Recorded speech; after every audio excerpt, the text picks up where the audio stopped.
बिस्मिल्लाहिर्रहमानिर्रहीम। अस्सलाम वालेकुम students, Aftab academy YouTube channel की तरफ से आपको वेलकम करते हैं। और आज हम एक्सरसाइज 1.3 का क्वेश्चन नंबर 6 डिस्कस करेंगे और इसके अंदर हमने क्या चीज़ सीखनी है वो आज हम पढ़ेंगे। तो क्वेश्चन नंबर 6 के अंदर सबसे पहले तो हमारे पास ये क्वेश्चन मैंने लिखा हुआ है, ए और बी दो मैट्रिक्स हमें दिए गए हैं और सबसे पहले जो चीज़ हमने फाइंड करनी है उसके अंदर लिखा हुआ है 3a - 2b और इसी के सेकंड पार्ट के अंदर लिखा हुआ है 2a का ट्रांसपोज - 3b का ट्रांसपोज। दो चीज़ें हम सॉल्व करेंगे। तो सबसे पहले हम इसकी फर्स्ट वैल्यू को सॉल्व करेंगे और इसके अंदर जो चीज़ हमने सॉल्व करनी बेटा वो लिखा हुआ है 3a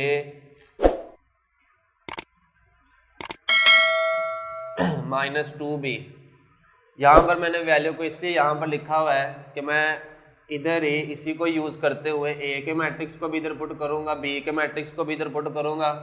ए के मैट्रिक्स को 3 से मल्टीप्लाई करेंगे, बी के मैट्रिक्स को जो है वो 2 से मल्टीप्लाई करके और डायरेक्ट ही हम उसको जो है वो क्या कर देंगे बेटा जी, माइनस कर देंगे। तो देखें सबसे पहले 3 आगे वैल्यू किसकी आएगी, ए की 1 - 2 3 4 -2 आगे वैल्यू किसकी आ जाएगी, बी की 0 7 -3 और 8।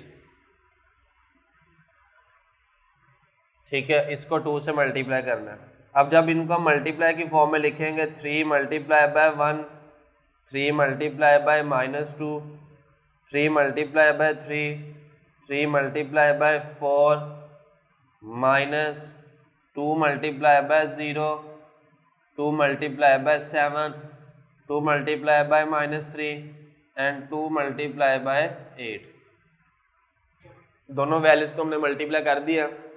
अब मल्टीप्लाई करने के बाद आंसर चेक कीजिएगा ज़रा, क्या आएगा, 3 × 1 = 3 3 × 3 = 9 ± 3 × 2 = -6 3 × 4 = 12 माइनस 2 को 0 से करेंगे 0 7 × 2 = 14 -6 8 × 2 = 16। ठीक है, ये मल्टीप्लाई करके हमने इसको लिख लिया। आगे सारा काम हमारा फिर वो ये होगा कि दोनों मैट्रिक्स के बीच में साइन कौन सा पड़ा हुआ है, माइनस का। तो जब इसको हम माइनस करेंगे तो हमारे पास आंसर चेक कर लें, इसका क्या आएगा, 3 - 0 -6 -14 9 है और इधर लिखा हुआ है माइनस, इधर ही माइनस माइनस माइनस क्या आ जाएगा, +6 12 - 16। ठीक है, तो आंसर हमारे पास इसका क्या आ जाएगा, 3 - 0 आंसर आएगा इसका 3 -6 -14 आंसर आ जाएगा -20 और 9 और 6 जो है ऐड करेंगे 9 और 6 15 प्लस माइनस माइनस बड़ा साइन माइनस क्या है तो 16 में से 12 को माइनस करेंगे, आंसर आ जाएगा हमारे पास -4।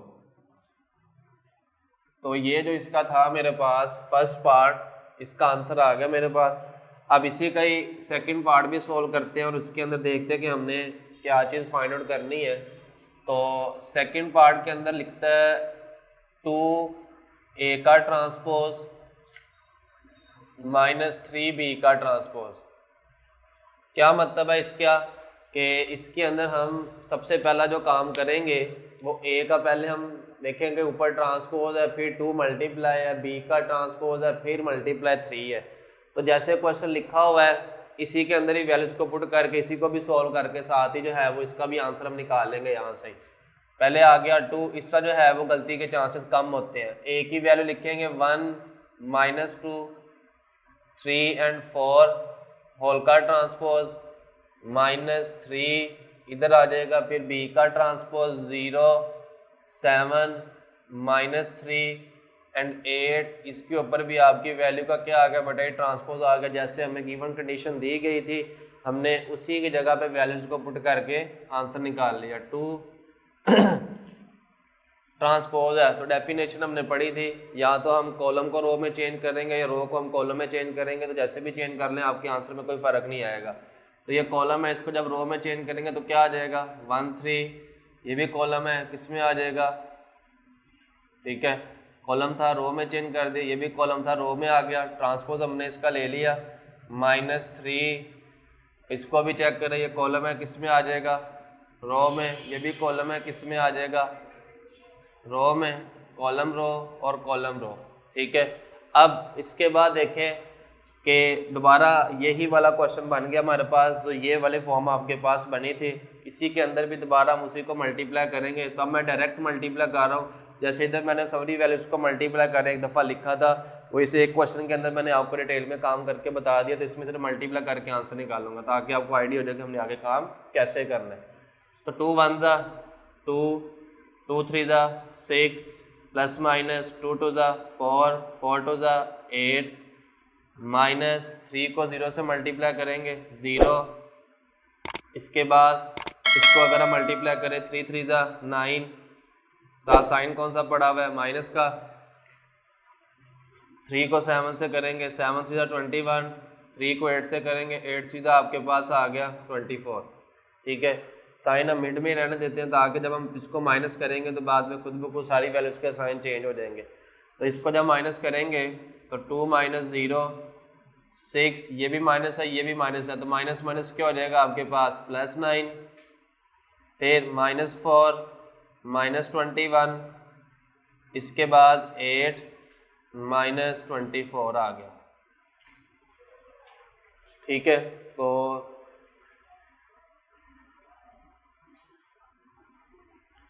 इसमें आंसर देख लीजिएगा ज़रा बेटा अपना, क्या आंसर आपके पास आएगा।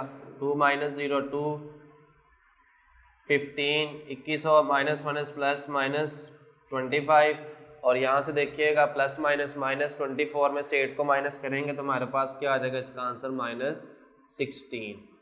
ठीक है, तो ये था आपके पास इसका जो सेकंड पार्ट था उसका आंसर आया, जिसके अंदर हमने जो आंसर निकाला वो 215 -25 और -16। ठीक है, तो इससे अगला क्वेश्चन भी सॉल्व करते हैं। क्वेश्चन नंबर 7 है, इसका बहुत अहम क्वेश्चन है, तो उसमें देखेंगे हमने कैसे काम करना है।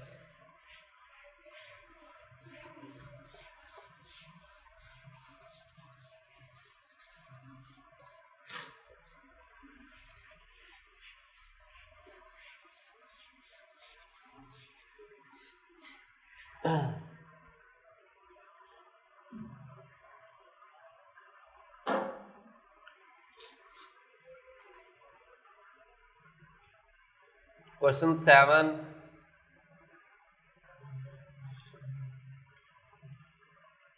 2 4 -3a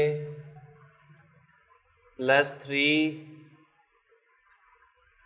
1b 8 -4 is equal to 7 10 18 and 1 find a and b। इसके अंदर हमने एक a की वैल्यू फाइंड करनी है और दूसरा b की वैल्यू जो है वो फाइंड आउट करनी है। सबसे पहला काम मैट्रिक्स के अंदर जो सिंप्लीफिकेशन हो रही है बेटा, पहले हम उसको सिंप्लीफाई कर लेते हैं, बाद में हम फिर इसके ऑर्डर को सारे को चेक करके फिर हम इसमें इनकी इक्वेशन को इक्वेट करेंगे। तो मल्टीप्लाई करते हैं। सबसे पहले देखिए 2 मल्टीप्लाई और 3 मल्टीप्लाई हो रहा है अंदर, तो इसको जब मल्टीप्लाई करेंगे तो आपके पास देख लें कि पहले 2 मल्टीप्लाई बाय 2, यहाँ से मल्टीप्लाई कर रहा हूँ, 2 multiply by 4, 2 multiply by -3 and 2 multiply by a plus फिर 3 multiply by 1, 3 multiply by b, 3 multiply by 8, 3 multiply by -4।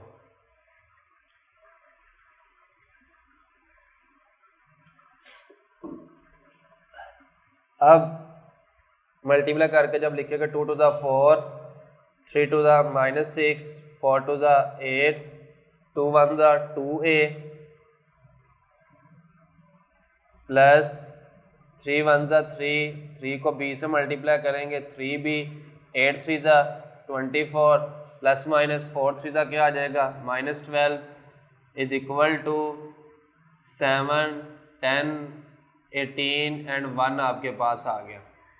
अब पहले तो ये चीज़ देखें कि ये दो मैट्रिक्स मेरे पास जो है वो पहले प्लस है, तो इन दोनों को पहले हम प्लस करेंगे, फिर उसके बाद देखेंगे हमारे पास क्या कंडीशन बन जाती है। 4 + 3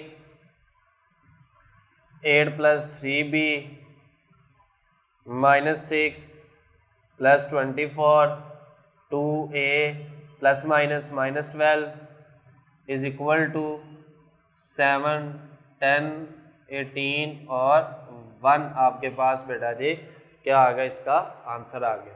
ठीक है, अब जो आंसर मेरे पास आया है इसके अंदर ये चीज़ चेक करें बेटा, दो मैट्रिक्स मेरे पास अभी बन गए हैं। इसमें ये 4+3 की सिंप्लीफिकेशन हो रही है, 24 और 6 की सिंप्लीफिकेशन हो रही है। तो इसको जब सिंप्लीफाई करेंगे 4+3 आ जाएगा 7, ये 8+3 भी है, ये कांस्टेंट और वेरिएबल, तो कांस्टेंट और वेरिएबल आपस में ऐड नहीं होते। तो फिर आपके पास आंसर क्या आ जाएगा, 8+3 भी 6, 24 में 6 को माइनस करेंगे 18, 2a -12 is equal to 7, 10, 18 and 1।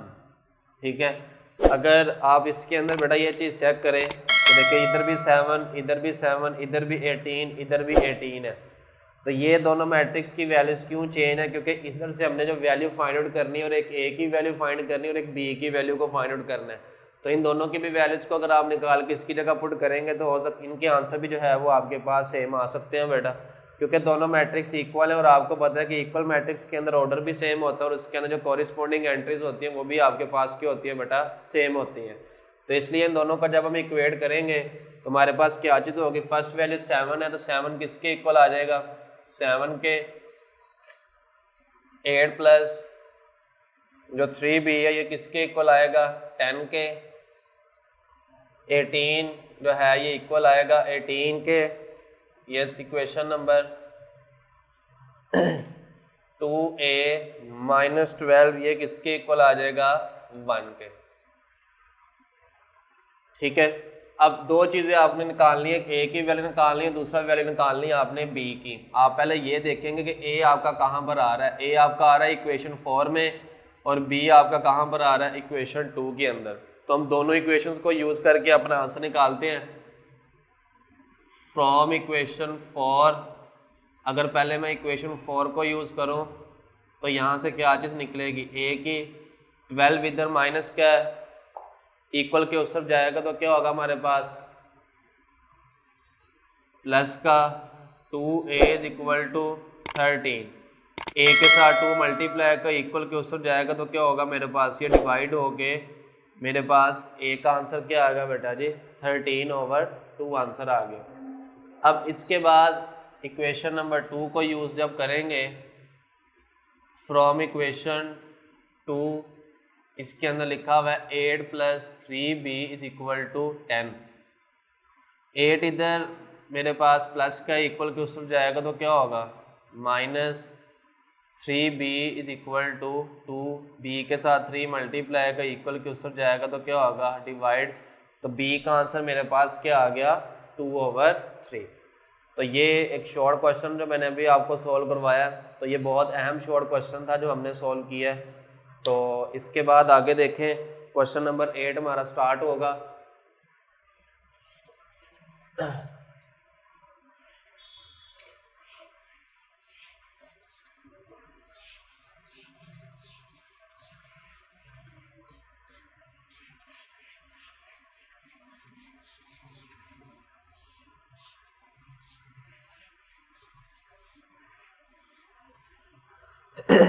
Question number 8 के अंदर 6 क्वेश्चन होंगे।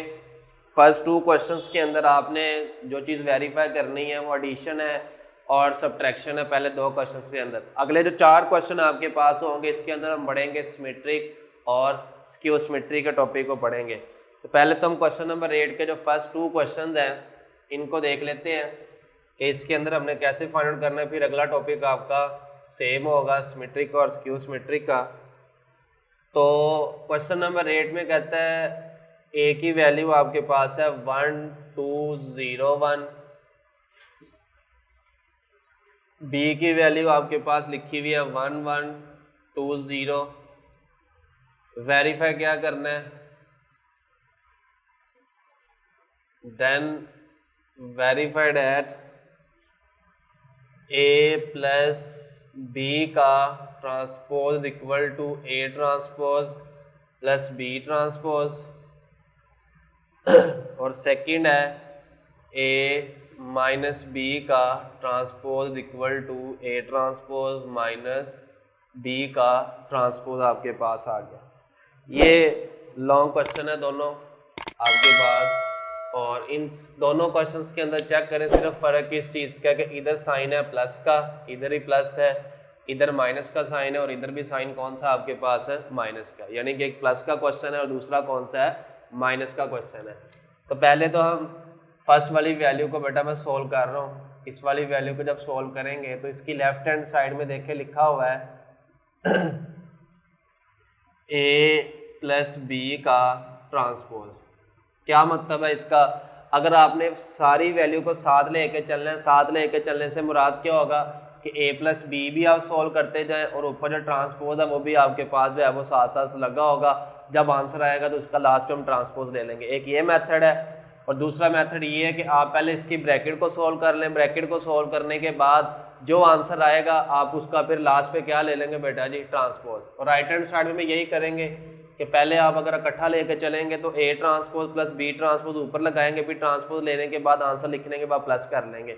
अगर ऐसे नहीं तो फिर क्या काम करना पड़ेगा, पहले ए का ट्रांसपोज लेंगे, फिर बी का ट्रांसपोज लेंगे, फिर दोनों को हम क्या करेंगे, बटन को सम कर देंगे। ठीक है, तो ये चीज़ देख लीजिएगा। जैसे भी अगर आप सोल्व करना चाहते हैं तो वो सोल्व कर ले, पर मैं जिस मेथड सोल्व करवाऊंगा ये भी मेथड आपके पास आसान सा ही है। तो लेफ्ट हैंड साइड के अंदर देखें, पहले मैं इकट्ठा ही लेके चलूँगा ताकि ईजिली हमें बार बार जो है वो चेंजिंग ना करनी पड़े, एक ही दफ़ा ही करें जिस तरह जो है वो करेंगे। पहले ब्रैकेट के अंदर लिखा हुआ है ए प्लस बी का होल का ट्रांसपोज, यानी कि पहले वैल्यू आएगी ए की वैल्यू है 1 2 0 1, बीच में साइन मेरे पास है प्लस का, बी की वैल्यू है 1 1 2 0, ठीक है, और इसके बाद होल का पड़ा हुआ बेटा जी ट्रांसपोज। अब इन दोनों वैल्यूज़ को हम ब्रैकेट को पहले प्लस करते हैं। अगर ब्रैकेट को प्लस करें पहले तो क्या चीज़ आएगी, 1 + 1 2 + 1 0 + 2 और 1 + 0 ये आ गया, और इसके ये ब्रैकेट के बाहर होल का क्या आ गया बेटा जी, ट्रांसपोज आ गया। तो जब आप इसका आंसर लेंगे 1 + 1 आ जाएगा 2, 2 + 1 आ जाएगा 3, 0 + 2 आ जाएगा 2 और 1 + 0 आपके पास आ जाएगा 1। ये इसके ऊपर पड़ा हुआ बेटा जी ट्रांसपोज। तो जब आप इसका ट्रांसपोज लेंगे तो इसका आंसर आपके पास क्या आएगा, ये आपके पास पड़ा हुआ कॉलम आ जाएगा रो में, और ये भी कॉलम है, ये भी किस में आ जाएगा, रो में। तो ये इसको हम नाम किसका दे देंगे, मैट्रिक्स नंबर 1 का, जो हमारे पास एक आंसर आ गया। अब इसी की अगर आप राइट हैंड साइड को देखें तो राइट हैंड साइड में किस चीज़ का फ़र्क आएगा कि राइट हैंड साइड के अंदर आपने लिखना है A transpose plus B transpose. A की वैल्यू है 1 2 0 1 होल का ट्रांसपोज प्लस बी की वैल्यू है 1 1 2 0 का ट्रांसपोज आ गया। ठीक है, तो जब ये इन वैल्यूज़ के ऊपर ट्रांसपोज देखें, ए का ट्रांसपोज प्लस बी का ट्रांसपोज इकट्ठा लिख के ट्रांसपोज लेके इधर ही ट्रांसपोज लेंगे और इनको इजीली ऐड करके इसको प्रूव कर देंगे। तो देखें ज़रा, कॉलम है रो में आ जाएगा, ये भी कॉलम है किस में आ जाएगा, रो में, प्लस ये भी कॉलम है किस में आ जाएगा, रो में, कॉलम है किस में आ जाएगा, रो में। ठीक है, ट्रांसपोज ले लिया। अब सिंपली आपने इन दोनों वैल्यूज़ को प्लस करना है। तो जब आप प्लस करेंगे तो 1 + 1 0 + 2 2 + 1 एंड 1 + 0। आंसर चेक कीजिएगा, आंसर हमारे पास क्या आएगा इसका, 1 + 1 2 आ जाएगा, 0 + 2 2 आ गया, 2 + 1 3, 1 + 0 1। इसको मैट्रिक्स नंबर 2 का नाम दे देंगे। तो यहाँ से चेक करें 2 2 3 1 दोनों साइड हमारे पास सेम है, तो इसका मतलब क्या होगा, फ्रॉम 1 and 2, नीचे जगह कम है इस वजह से यहाँ पे लिख रहा हूँ, left hand side is equal to right hand side, hence proved है। ठीक है, तो ये जो भी मैंने क्वेश्चन किया है इसके अंदर हमने वैल्यूज़ को प्लस करना, तो इसका जो अगला जो क्वेश्चन है इसके अंदर हम वैल्यूज़ को माइनस करेंगे। तो कहाँ कहाँ पर चेंजिंग आएंगी, वहाँ पर मैं सिर्फ इसकी चेंजिंग करूँगा। तो चेक कीजिएगा ज़रा बेटा कि इसी का जब हम सेकंड पार्ट करेंगे उसकी लेफ्ट हैंड साइड में देख लें, यहाँ पे पड़ा हुआ है माइनस, यानी कि जहाँ पे सिंपल प्लस आ रहा है उधर हमने क्या काम करना है, जैसे कि देखें इधर भी क्या आ जाएगा माइनस, इधर भी क्या आ जाएगा माइनस आ जाएगा, जहाँ जहाँ पे प्लस लगा हुआ है वहाँ पर माइनस आ जाएगा। ये देख लें, ये फ़र्क आना था सिर्फ, तो मैंने यहाँ पर ही आपको चेंजिंग करके दे दिया। तो इसके आंसर में फ़र्क आएगा, तो आंसर में क्या फ़र्क आएगा, 1 - 1 आ जाएगा 0, 2 - 1 आंसर आ जाएगा 1, 0 - 2 -2, 1 - 0 आंसर आ जाएगा इसका 1। और ऊपर होल का क्या चल रहा है हमारे पास ट्रांसपोज, तो जब हम इसका ट्रांसपोज लेंगे तो आंसर चेक कर लें, कॉलम है किस में आ जाएगा रो में, ये भी कॉलम है किस में आ जाएगा रो में। तो ये इसकी कौन सी साइड आ गई हमारे पास, लेफ्ट हैंड साइड आ गई। और अगर इसी तरह अगर राइट हैंड साइड की बात करें तो राइट हैंड साइड में भी देख लें, बीच में माइनस का साइन है, इधर जैसे माइनस इधर माइनस आ गया, इधर ही माइनस का साइन आ गया, नीचे ट्रांसपोज लिया हुआ है, इधर भी आपके पास साइन कौन सा आ जाएगा माइनस का। और इधर भी जहाँ जहाँ पे प्लस है इधर भी माइनस, इधर भी माइनस आ जाएगा, इधर ही माइनस आ जाएगा और इधर ही माइनस आ जाएगा। तो आंसर में चेंज आएगा। तो आंसर देख लें इसका 1 - 1 क्या आ जाएगा 0, 0 - 2 क्या आ जाएगा -2, 2 - 1 1 और 1 - 0 आंसर आ जाएगा 1। तो दोनों साइड को चेक कीजिएगा ज़रा, 0 - 2 और 1 1, यानी कि फ्रॉम 1 and 2, फिर लेफ्ट हैंड साइड किसके इक्वल आ गई राइट हैंड साइड के, और ये प्रूव हो गया हमारे पास। ठीक है, तो ये दोनों क्वेश्चन देख लें, दोनों एक जैसे क्वेश्चन, सिर्फ फ़र्क किस चीज़ का था हमारे पास इसके अंदर कि एक में प्लस करना था और दूसरे वाले क्वेश्चन के अंदर हमने क्या करना था, माइनस करना था। तो आज के इस लेक्चर के अंदर हमने क्वेश्चन नंबर 6 को सोल्व किया है, क्वेश्चन नंबर 7 की सोल्व किया और क्वेश्चन नंबर 8 के फर्स्ट 2 पार्ट को डिस्कस किया है। और कल के लेक्चर के अंदर हमने जो चीज़ें पढ़नी है बेटा वो 2 टॉपिक हमारे पास होंगे, बहुत अहम है, एक सिमेट्रिक का होगा और एक स्क्यू सिमेट्रिक का होगा। यानी कि इस एक्सरसाइज के अंदर वो एक नई चीज़ आप सीखेंगे, क्योंकि प्लस का और माइनस वाला आपने काफ़ी ज़्यादा क्वेश्चन सॉल्व कर लिए हैं, उसके अंदर भी आपने करना यही है, प्लस करेंगे वैल्यूज़ को और माइनस करेंगे, और उसके अंदर जो इसकी डेफिनेशन का थोड़ा सा कॉन्सेप्ट है उसको पढ़ेंगे। तो आज के लेक्चर के लिए इतना था, तो कल के लेक्चर के लिए वेट कीजिएगा। Thank you so much.